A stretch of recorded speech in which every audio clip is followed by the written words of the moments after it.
Students, हम आगे का टॉपिक देखने वाले हैं। पर्यटन और इतिहास में हम आगे का टॉपिक आज देखने वाले हैं। उस टॉपिक का नाम है पर्यटन का विकास। और पर्यटन का विकास करने हेतु देशी और विदेशी पर्यटकों का उद्बोधन यानी जन जागृति लाना बड़ा ही आवश्यक होता है। क्योंकि जन जागरण आवश्यक क्यों है? क्योंकि हमारे देश में, फिर चाहे वो अंतर्राष्ट्रीय विदेशी पर्यटक हो या देशी पर्यटक हो, लेकिन हमारे देश में जितने भी पर्यटन स्थल हैं, उन पर्यटन स्थलों की ओर पर्यटकों का ध्यान आकर्षित करना ये बहुत ही आवश्यक बात है। अगर हमें पर्यटन का विकास करना है तो पर्यटकों में उद्बोधन या जन जागृति लाना बड़ा ही महत्वपूर्ण है। इसीलिए पर्यटन में पर्यटकों अथवा सैलानियों को परिवहन और सुरक्षा यात्रा में मिलने वाली सुख सुविधाएं, उत्तम श्रेणी के निवास स्थानों की उपलब्धता, यात्रा में स्वच्छता, गृहों की सुविधाएं जैसी बातों को प्राथमिकता देना आवश्यक है। मतलब अगर हम अपने देश में आने वाले पर्यटकों का, विदेशी पर्यटकों का अच्छे से ध्यान रखेंगे और साथ ही साथ हमारे देश में ही, हमारे देश के ही जो देशी पर्यटक आते हैं उनका भी अगर हम आतिथ्य अगर अच्छे से करेंगे तो उन्हें जो सुख सुविधाएं चाहिए उन सभी सुविधाओं को अगर हम अच्छे से, उन सभी सुविधा की पूर्ति अगर हम प्राथमिक लेवल पर करेंगे, अच्छे तरीके से करेंगे, तभी वो पर्यटक जो है वो खुश होंगे और हमारे देश में पर्यटन का क्या होगा? विकास होगा।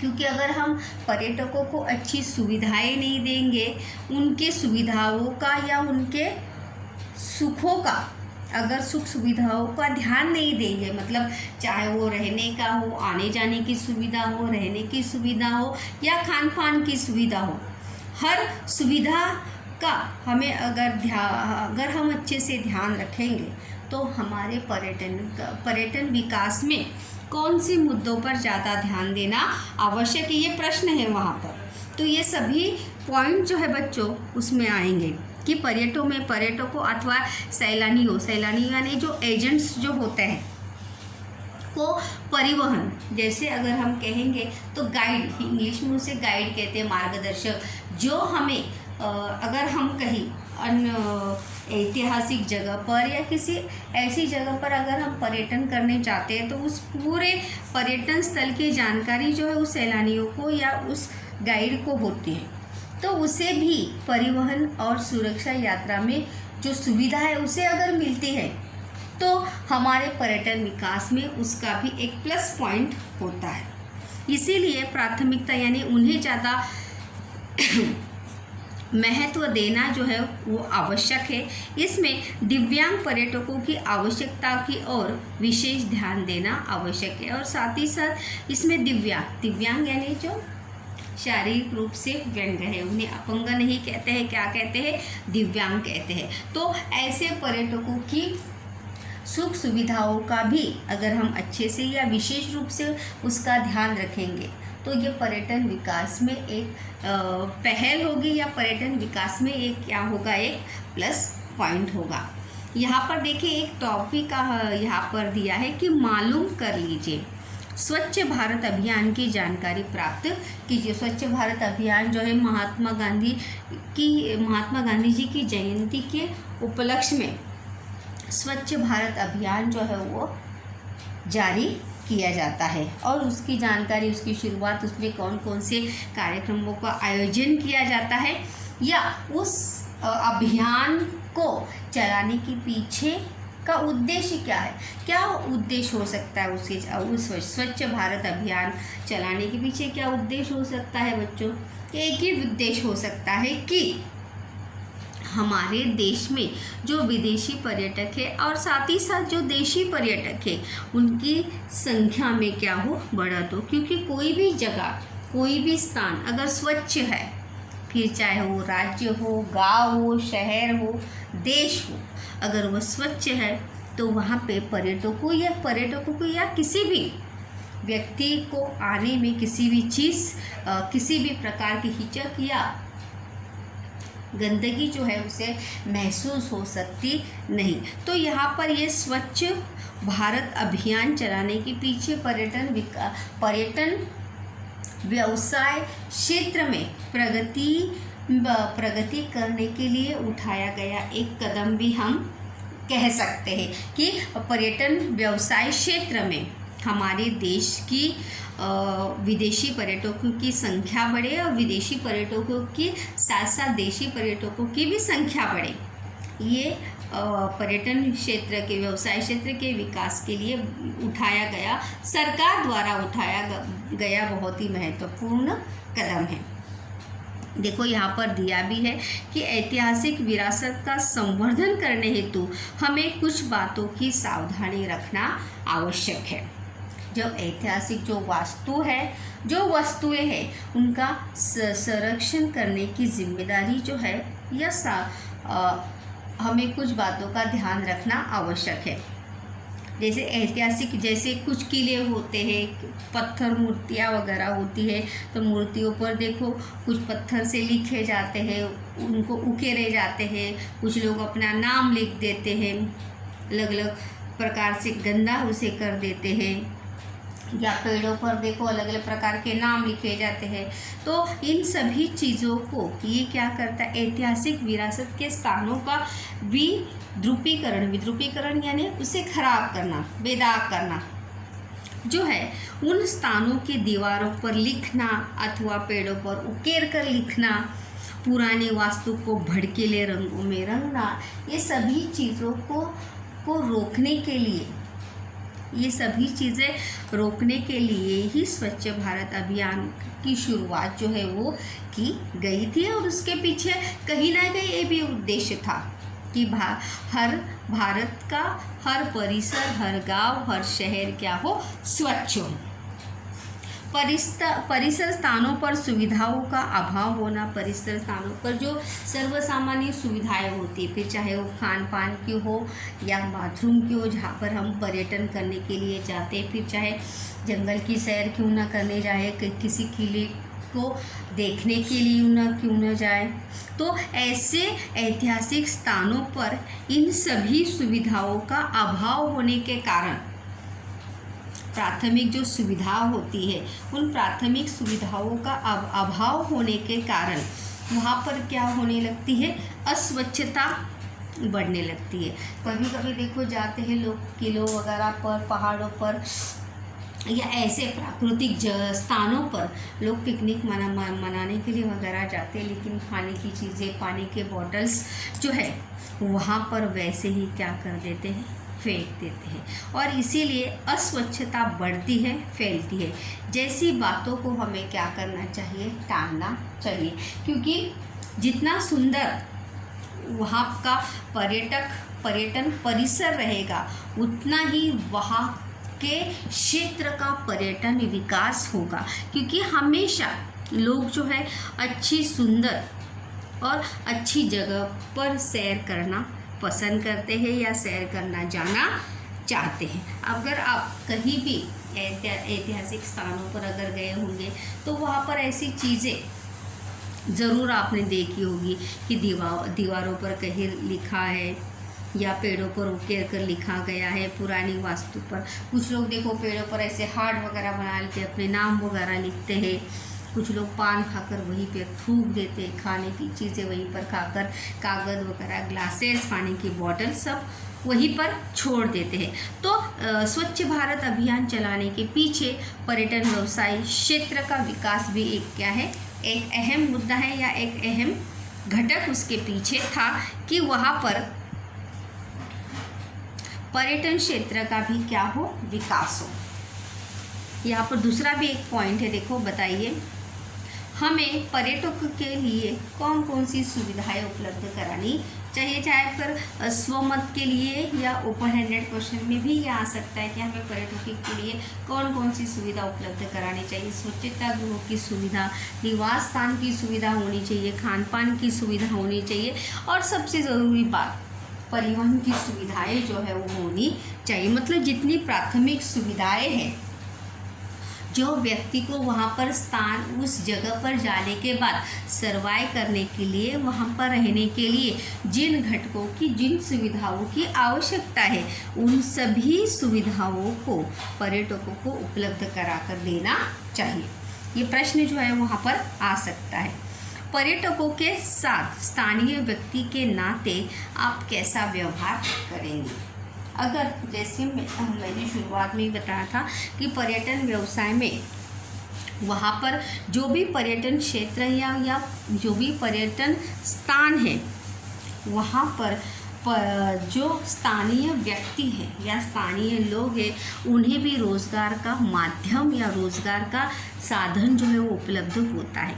वहाँ की मशहूर चीज़ें जो है बेचने का व्यवसाय जो है लोग करते हैं। जैसे महाबलेश्वर है तो महाबलेश्वर में स्ट्रॉबेरी बेचने का व्यवसाय जो है वहाँ पर ज़्यादातर लोग करते हुए दिखाई देते हैं, या स्ट्रॉबेरी से जुड़े हुए और व्यवसाय करते हुए लोग दिखाई देते हैं। या किसी भी अगर आप धार्मिक स्थल पर जाएंगे तो वहाँ पे मूर्तियों के दुकान या फोटोज़ की दुकान आपको देखने मिलते हैं। तो वहाँ पर वो स्थानीय व्यक्ति के नाते एक कैसा व्यवहार करेंगे? मित्रतापूर्व व्यवहार करेंगे या मदद करने वाला हेल्पिंग नेचर का व्यवहार जो है आपका स्थानीय व्यक्ति के नाते जो है एक पर्यटकों के साथ होना चाहिए। दूसरा देखेंगे, प्रश्न भी है ये कि विश्व स्तर की महत्वपूर्ण भाषाओं में जानकारी पुस्तिकाएं, मार्गदर्शिकाएं, मानचित्र यानी मैप, इतिहास विषय पुस्तकें उपलब्ध करा देना आवश्यक है। उस घटक, उस स्थान के बारे में पुस्तिकाएं जो है या मार्गदर्शिकाएं जो है, मानचित्र जो मैप जो है, अभी तो बहुत ही आसान है। गूगल मैप के ज़रिए हम बड़े ही आसानी से कहीं भी किसी भी क्षेत्र में क्या कर सकते हैं, जा सकते हैं या उस जगह को हम ढूंढ सकते हैं। लेकिन फिर भी मानचित्र जो है होना आवश्यक है। और इतिहास विषय मतलब उस स्थान के पीछे कौन सी ऐतिहासिक घटना है, या उस वास्तु के पीछे, उस वस्तु के पीछे या उस जगह के पीछे कौन सी ऐतिहासिक घटना कारणीभूत है, ये हमें पता होना चाहिए। पर्यटकों को गाड़ी में घुमा ले जाने वाले वाहन चालकों को दुभाषी का प्रशिक्षण देना, मार्गदर्शक के रूप में उनका काम करना जैसी बातें की जा सकती है। मतलब हम मदद के रूप में क्या कर सकते हैं कि हर किसी को हर कोई भाषा जो है वो आती नहीं, तो कम से कम जो गाड़ी चलाने वाले, जो वाहन चलाने वाले हैं, उन्हें दुभाषीय मतलब दो भाषा उन्हें अवगत होनी चाहिए। जो वहाँ की स्थानीय भाषा है वो, और जो हिंदी जो प्रचलित भाषा है वो उसे अवगत होनी चाहिए। कभी कभी देखो विदेशी पर्यटक वगैरह आते हैं तो जो गाइड या मार्गदर्शक होते हैं तो विदेशी पर्यटकों के साथ साथ वो इंग्लिश में ही कन्वर्सेशन या इंग्लिश में ही वो बड़े ही अच्छे से उनके साथ वार्तालाप करते हैं। तो इसीलिए मार्गदर्शक के रूप में उनका काम करना जैसी बातें जो है हम कर सकते हैं एक स्थानीय व्यक्ति के नाते। क्योंकि कभी कभी ऐसा भी हो जाता है कि हम अकेले ही या ग्रुप में न जाते हुए किसी पर्यटन क्षेत्र पर या पर्यटक जगह पर हम पर्यटक बनकर वहाँ पर जाते हैं, लेकिन हमें कोई भी मार्गदर्शक जो है वो मिलता नहीं। तो एक स्थानीय व्यक्ति के नाते हम उस पर्यटक की ज़रूर मदद जो है उस रूप में कर सकते हैं। दूसरा पॉइंट है यहाँ पर ऐतिहासिक स्थानों का संरक्षण और संवर्धन। संरक्षण यानी उन्हें संभालना और संवर्धन यानी उसमें जो चीज़ें हैं उसमें परिवर्तित करना, जैसे लिपाई करना या जो किले की डागडुजी जो होती है उसे करना। ऐतिहासिक स्थानों का संरक्षण और संवर्धन करना एक बहुत बड़ी चुनौती है। ये कारण के लिए बच्चों प्रश्न भी है कि हमारे देश को प्राचीन, मध्ययुगीन और